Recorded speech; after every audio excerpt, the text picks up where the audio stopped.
Hey guys, so very quick video today, but the news that we all knew was going to come out, but we just didn't know when. We didn't have any official word from Celine or Hedi or LVMH, but it has been official. Hedi has left Celine. So this from Vogue Business. After a 7-year run, Hedi Slimane is leaving Celine. Quote, under his creative and artistic direction, Celine has experienced exceptional growth and established itself as an iconic French couture house. Celine said in a statement on Wednesday, the extraordinary journey taken together over the last 7 years has made Celine a house with a formidable foundation for the future. So of course this news makes me sad. What can I say? I loved him at Celine, his shows, his fashion, his clothes, his bags, his accessories, his perfume. I've yet to try his makeup, which we will see soon. These are items that I wear on the daily, on the weekly, some for more occasions, but I have really enjoyed this era of Celine. On the back of the whole of Fashion Month, this collection stood out to me the most, and of course I'm super biased by saying that, I understand that. And I did a whole review on the collection, and it was just a collection that really struck a chord with me. So watch that review, I did a whole deep dive on it. Not only have I really enjoyed his products, but just the commercial success of Celine. I think a lot of people thought after Phoebe Philo left,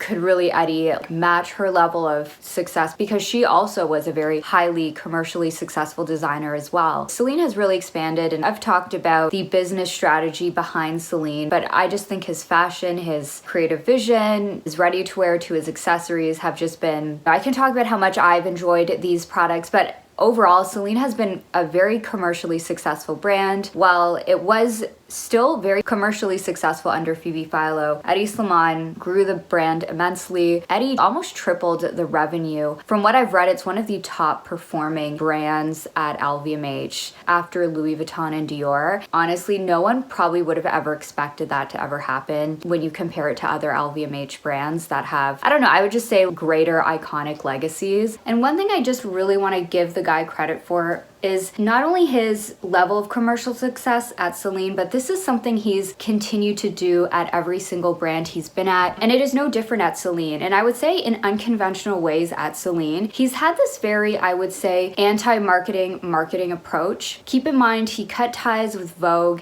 Like, hot take, how important is Vogue's outreach in 2024? Maybe they have the Met Gala, but again, we haven't been seeing Met Gala presence, no Vogue presence, which is something that I feel in 2024 when it comes to fashion, you almost need to be in that world to be successful. He doesn't even do proper fashion shows, or at least recently, in the beginning he did, but then after the pandemic, he started doing these films, and he just really continued on with these films. Now, he did have a few really cool concert shows, but he's been doing these fashion films. But because of this, because it's not a traditional fashion show where you have all of these celebrities, these influencers, he's not getting the viral coverage or the ability to have all of these influencers post about Fashion Month, in contrast to, I would say, other LVMH, be it Dior or Fendi or Loewe, Louis Vuitton, those types of brands. They have proper fashion shows, and then they have their celebrity ambassadors. They'll have their celebrities attend the shows. Yes, Celine did that in the beginning,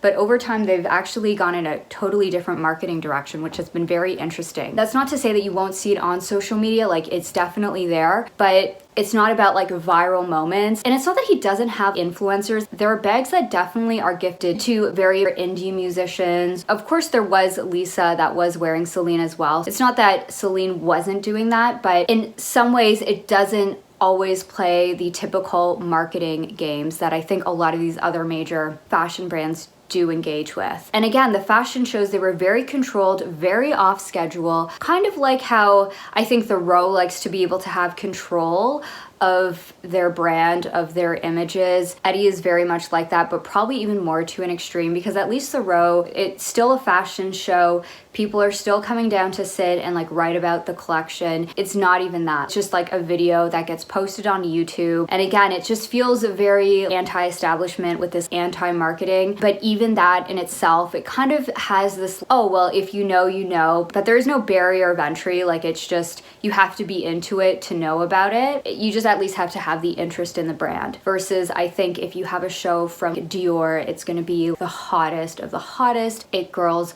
wear those brands, all the influencers wear them. Celine, it's just kind of like, I would say in the past few years have really rejected this kind of approach to marketing. Just a reminder, the fashion world, when Hedi took over Celine, the fashion world was in uproar. Phoebe obviously left. It wasn't a smooth transition. I actually think it was a very painful transition for a lot of people that loved Phoebe, Philo, Celine. The first few collections, they were heavily criticized. But for me, it was really when I saw the third collection. I think I saw some of the reviews and the negative press, but when I saw the third collection, like I just actually like looked at it. Then I went in store and saw the ready-to-wear, the bags, the accessories in store. I was truly hooked. I would have to say Celine as a brand, it continues to be probably one of the top 3 brands I consistently buy from. And what is so interesting to me is despite all of these obstacles, despite not having the approval of the previous clientele, like actually the previous customer, Celine, almost entirely rejected him, not having the approval of the press, almost like if you read some of the articles at the time,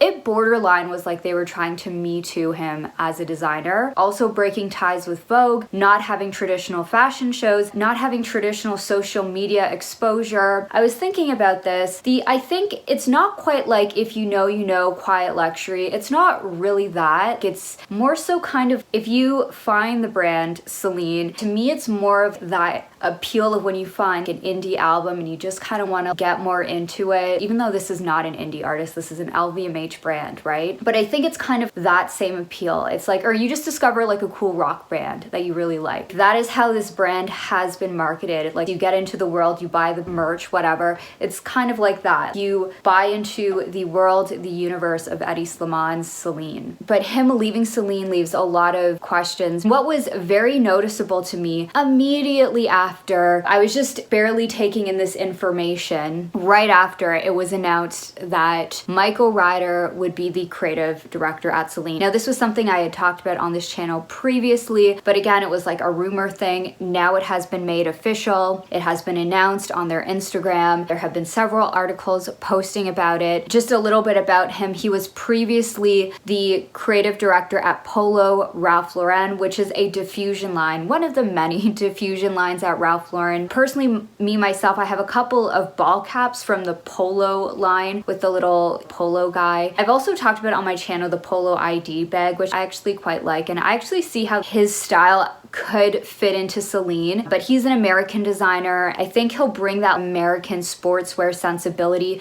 to Celine. He had left Ralph Lauren earlier at the end of May, and there was a lot of talk when he left that he was likely the one to be leading. But previously, he was actually at Celine for 10 years during the Phoebe Philo years. In addition, Michael Ryder also worked at Balenciaga under Nicolas Ghesquier. And because of this, while this news is very sad to me, I'm not gonna lie, I'm okay with his appointment. Some appointments you're like, does that even make sense? Or what are these CEOs doing? I feel like this makes sense. I think it's a full circle moment for Michael Ryder. According to Vogue Business, from Severin Merle, the CEO of Celine, I am delighted to welcome Michael back to Celine, a maison that he knows intimately. Michael's vision, creative talent, together with his genuine nature and strong connection to Celine heritage makes him a natural choice to continue to build a long-lasting success for the maison. Michael Ryder said, Celine is a maison with values close to my heart and a beautiful heritage to build on. So yeah, I think this is a move that totally makes sense on paper at least. Now we'll see when the collections roll out. So the last collection that we saw was the Celine Spring-Summer 2025 collection. So it makes me wonder, will he have a collection ready for fall 2025? What's going to be going on there? So yes, that's that. I will be following this new direction of Celine, or at least I hope to. I hope it's something I like. We'll see. I don't want to jinx things, but it is at least something I will follow. And another point I want to make is when we saw the last men's collection, the Celine Spring Summer 2025 collection, one thing that I had noted was how preppy this collection was. Sure, there will be hints of preppiness in some Celine collections, but this was very overwhelmingly very preppy to me. And I also do think it is part of the history of the brand, but I also wondered if this was Hedi Slimane, his way of passing the torch to Michael Ryder. That was just something I was thinking. The presence of the preppiness was very much there. And I kind of get what LVMH wants to do with Celine. They want to make it a more Parisian, preppy, sporty luxe brand, and them appointing Michael Ryder, veering Hedi into this direction more makes sense. But another thing I wonder with these timelines here, I also wonder about the fragrances. I know that these fragrances are very personal to Hedi. They're just very personal experiences in his life. I believe the Business of Fashion article earlier this year, they were talking about these, quote, thorny contract negotiations. And there was this point about fragrances and royalties on them. And while we'll never know the behind the scenes of that,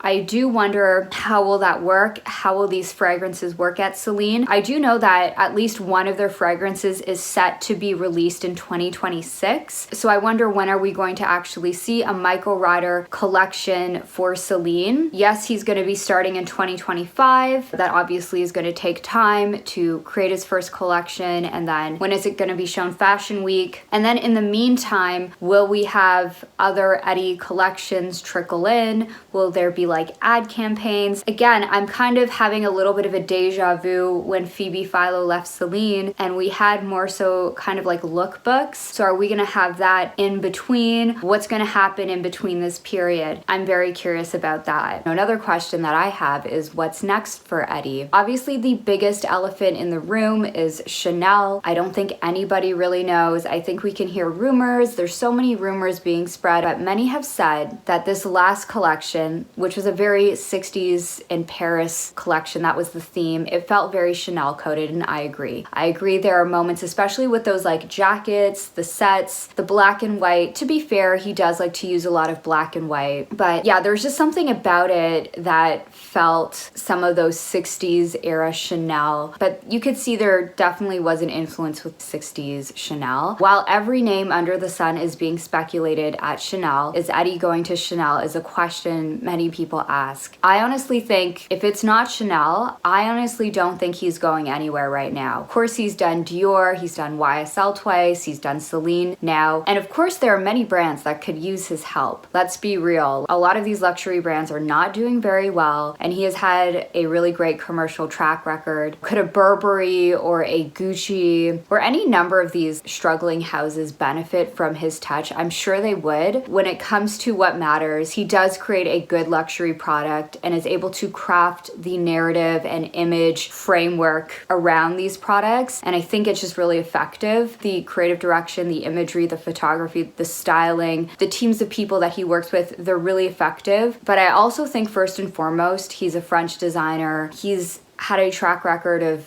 going to French houses. And of course, he loves his rock and roll. That will always be there. But I just wouldn't put it past him, not necessarily in an elite way, but I just think for him to authentically design for a house that he feels connected to, it has to be French. Maybe I'm just saying this because so much of Celine is embedded in its identity as a French house. While these other brands could probably benefit from him, I just don't see him at a Gucci. I don't see him at a Burberry. In terms of taking on a major role as a creative director for one of these fashion houses, at this time, it's like Chanel or nothing. Part of me wonders, could he go to a Dior again? Sure, but I feel like he's already done that. I don't know if he wants to do that again. But as I said in my last video, it is rumored that Hedi is back in Paris for what I definitely want to know, and whatever it is, I'll be sure to talk about it when it happens. But, you know, for now, this is all that we really know. And if you happen to know anything, feel free to message me on Instagram at marysroom_. Feel free if you happen to know anything. That is my video for today. Thank you so much for joining me in another one, and I hope to see you in the next one. Bye.